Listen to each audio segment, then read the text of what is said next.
Hi friends, welcome to our channel. Let's know it. நாம இன்னைக்கு ஒரு பாயாசம் ரெசிபி பார்க்க போறோம். சிறுபயறு பருப்பு வச்சு பாயாசம் எப்படி பண்றதுன்னு பார்க்க போறோம். அதாவது நான் இருக்கு பாருங்க. green gram dal. பாசி பருப்பு.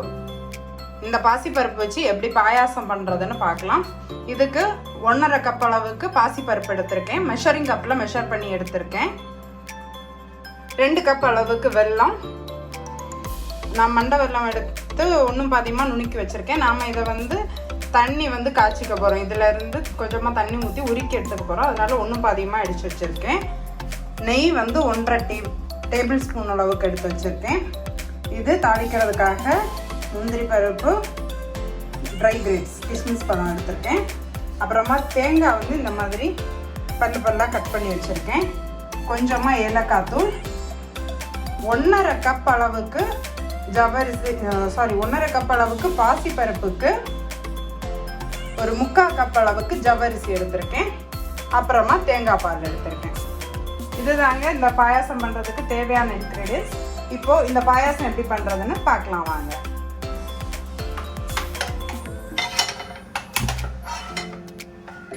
இப்போது ஒரு பேன் ஹீட் பண்ண வச்சுட்டு அதில் நம்மளோட பாசி பருப்பு, அதாவது மூங் தால், அதை சேர்த்துக்கலாம்.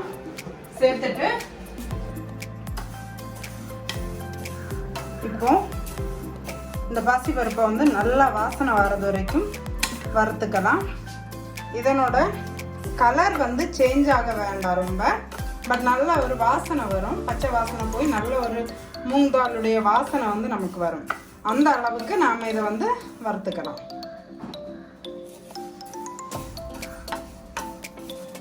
இப்போ பார்த்தீங்கன்னா நல்ல ஒரு வாசனை வருது.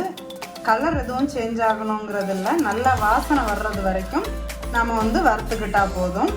இப்போ இதை ஒரு பவுலில் ட்ரான்ஸ்ஃபர் பண்ணிக்கலாம். இப்போ நாம் வறுத்த பாசி பருப்பை இந்த பவுலில் மறுபடியும் ட்ரான்ஸ்ஃபர் பண்ணிக்கிறேன். அகெயின் இந்த பேனை அடுப்பில் வச்சுக்கலாம். இப்போது இதே பேனில் ஒரு கொஞ்சமாக நெய், ஒரு 1 டீஸ்பூன் அளவுக்கு நெய் சேர்த்துருக்கேன். நம்ம எடுத்து வச்சிருக்கிற நெய்லேருந்து சேர்த்துருக்கேன்.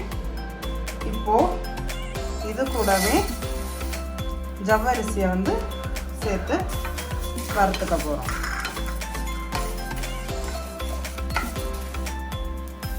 இப்போது அதே இந்த ஜவ்வரிசி வறுபடுற இதே டைமில் பக்கத்தில் ஒரு அடுப்பில் ஒரு 2 கப் அளவுக்கு தண்ணி நல்லா கொதிக்க வச்சிடலாம்.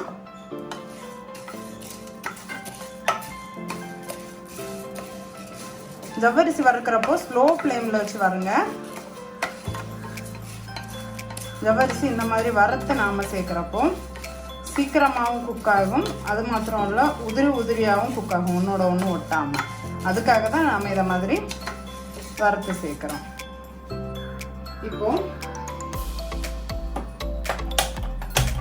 பக்கத்து அடுப்பை பற்ற வச்சுட்டு ஒரு பாத்திரத்தில் தண்ணி கொதிக்கிறதுக்காக வச்சிருக்கேன். தண்ணி ஜவ்வரிசி வரப்படுற டைமில் கொதிக்கலாம். மூடி வச்சுக்கிறேன். நம்ம அதுக்குள்ளே இந்த ஜவ்வரிசியை வறுத்துக்கலாம். இந்த டைமில் நம்மளோட இந்த பாசி பருப்பு இருக்கு இல்லையா, இதை ஒரு 2-3 வாட்டி தண்ணியில் நல்லா வாஷ் பண்ணி எடுத்துக்கலாம். நல்லா தண்ணியில் வறுத்த அப்புறமா வாஷ் பண்ணணும். அப்போ இதில் ஏதாவது தூசி இருந்துச்சுன்னா அது எல்லாமே போயிடும். நான் வாஷ் பண்ணி இப்போ எடுத்துகிட்டு வந்துடுறேன் உங்களுக்கு. இப்போ பார்த்தீங்கன்னா நல்லா எல்லா ஜவ்வரிசியுமே பொரிஞ்சிருச்சு. இப்போ இதை இறக்கி வச்சுக்கலாம். இப்போ ஒரு டீப்பான பேனில் நம்ம வறுத்து வாஷ் பண்ணி வச்சுருக்க பாசிப்பருப்பை சேர்த்துக்கலாம். இப்போது இந்த பாசிப்பருப்பு மூழ்கிற அளவுக்கு தண்ணி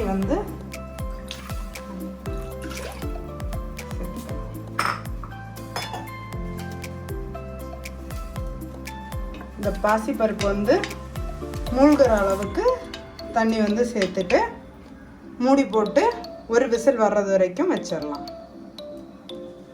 இப்போது குக்கர் வந்து மூடி விசில் போட வச்சாச்சு. நம்மளோட தண்ணி கொதிக்க ஆரம்பிச்சிருச்சு. இப்போது தண்ணி நல்லா கொதிச்சிருச்சு. அதில் நம்மளோட வறுத்து வச்சுருக்க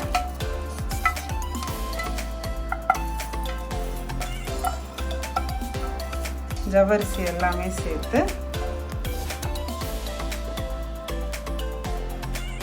நல்லா வந்து அப்படியே குக் பண்ண விட்டுடலாம். அது நல்லா டிரான்ஸ்பரண்ட் ஆகி வரணும், அந்த அளவுக்கு குக் பண்ண விட்டுடலாம். இப்போ நம்மளோட ஜவ்வரிசி பார்த்திங்கன்னா இந்த மாதிரி டிரான்ஸ்பரண்டாக குக் ஆகணும். இப்போ அடுப்பு ஆஃப் பண்ணிக்கலாம். இப்போ இன்னொரு பேனில் நாம் எடுத்து வச்சுருக்க சர்க்கரையை சேர்த்துட்டு கொஞ்சமாக தண்ணி சேர்த்துக்கலாம். இப்போது சர்க்கரை பார்த்திங்கன்னா கட்டி இல்லாமல் கரைஞ்சிருக்கு. பாகு பதம் எதுவும் தேவையில்லை. இப்போ ஆஃப் பண்ணிடலாம். இப்போது வச்சிருந்த பருப்பு ரெடியாக இருக்குது. பருப்பு நல்லா குக் ஆகிருக்கு. இனி இதை நல்ல ஒரு கரண்டி வச்சு லைட்டாக மசிச்சு விட்டுக்கலாம். ஒரு கரண்டி வச்சு இந்த மாதிரி மசிச்சு விட்டுக்கலாம். நல்லா வந்து மசிச்சு விட்டுக்கணும். இப்போது இது கூடவே நாம் வேக வச்சு வச்சுருந்தோம் இல்லையா ஜவ்வரிசி, அந்த தண்ணியோட சேர்த்துக்கலாம். ஜவ்வரிசி எல்லாம் நல்லா குக் ஆகிருக்கு. கலந்து விட்டுக்கலாம். இதில் இருக்க கட்டியெல்லாம் இந்த மாதிரி லைட்டாக உடச்சி விட்டு கலந்து விட்டுக்கோங்க. ஒரு கொதித்த உடனே இதில் நாம் எடுத்து வச்சுருக்க சர்க்கரை தண்ணியை வந்து சேர்த்துருக்கலாம். உருக்கி வச்சுருக்கோம் இல்லையா சர்க்கரை, அந்த சர்க்கரை தண்ணியை வந்து ஒரு கொதித்த உடனே சேர்த்துக்கலாம். இதில் கெட்டி இல்லாத அளவுக்கு நல்லா வந்து கலந்து விட்டுக்கணும். இப்போ பருப்பெல்லாம் நல்லா ஒன்றோட ஒன்று கலந்து இந்த அளவுக்கு இருக்கா. இதில் வந்து இப்போது நாம் உருக்கி வச்சுருக்க சர்க்கரை பாகை வடிகட்டி சேர்த்துக்கலாம்.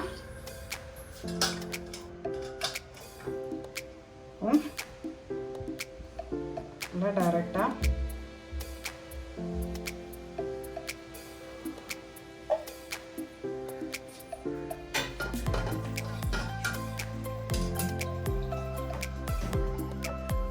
கலந்துடலாம்.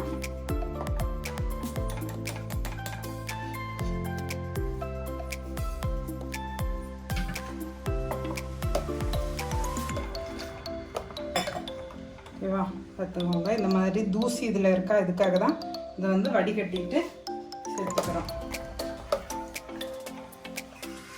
இப்போ பார்த்தீங்கன்னா தெரியும், எல்லாம் நல்லா ஒன்றா கலந்தாச்சு.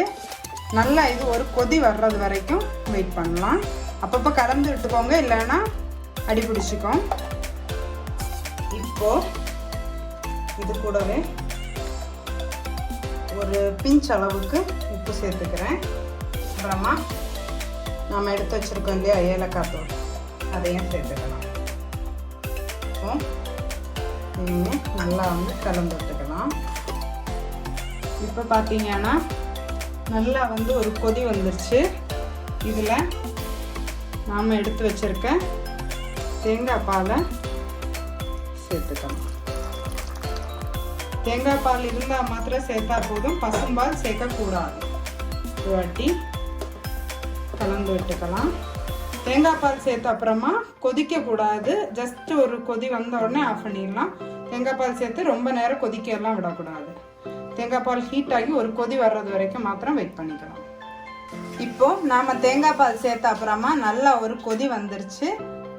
இனி இதை வந்து இறக்கி வச்சுட்டு தாளிச்சு ஊற்றிக்கலாம். இப்போ ஒரு கடாயை ஹீட் பண்ண வச்சுட்டு அதில் நம்ம எடுத்து வச்சிருக்க நெய்யில் பாக்கி இருக்கிற நெய் அவ்வளோத்தையும் சேர்த்துக்கலாம். இப்போ நெய் நல்லா ஹீட்டாக இருக்குது. அதில் நம்ம கட் பண்ணி வச்சுருக்க தேங்காய் பால்லாம் முதல்ல சேர்த்து நல்லா வந்து ரோஸ்ட் பண்ணிக்கலாம். நல்லா ஒரு கோல்டன் ப்ரௌன் கலர் வர்றது வரைக்கும் வறுத்துக்கணும். ஸ்லோ ஃப்ளேமில் வச்சு வறுத்துக்கோங்க. தேங்காய் பார்த்தீங்கன்னா இந்த அளவுக்கு கோல்டன் கலர் வர்றப்போ இதில் நாம் எடுத்து வச்சுருக்க முந்திரி பருப்பு அப்புறமா கிஸ்மிஸ் இதை சேர்த்துட்டு நல்லா வந்து வறுத்துக்கலாம்.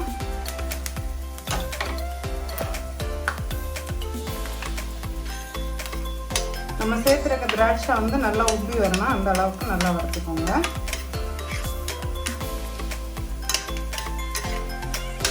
இப்போ திராட்சை எல்லாமே நல்லா வறுபட்டு நல்லா இதை மாதிரி உப்பி வந்துடுச்சு. அடுப்பு ஆஃப் பண்ணிக்கலாம். இப்போ நம்ம தாளிச்சு வச்சிருக்கிறத நம்மளோட பாயசத்தில் சேர்த்துக்கலாம்.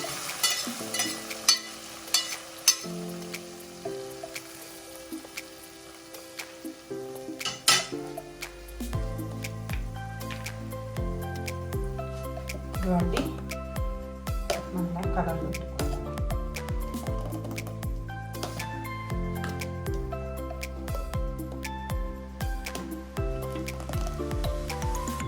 ஓகே, நம்மளோட சூப்பரான பாயாசம் ரெடி ஆயிடுச்சு.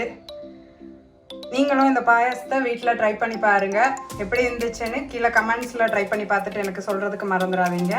அப்படியே இந்த வீடியோவை உங்கள் ஃப்ரெண்ட்ஸுக்கும் ஷேர் பண்ணுங்கள். அவங்களும் இந்த பாயாசம் எப்படி பண்ணுறதுன்னு தெரிஞ்சுக்கட்டும்.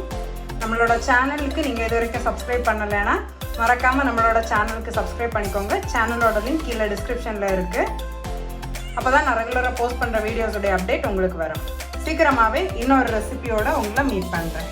Until then, bye friends. Thank you.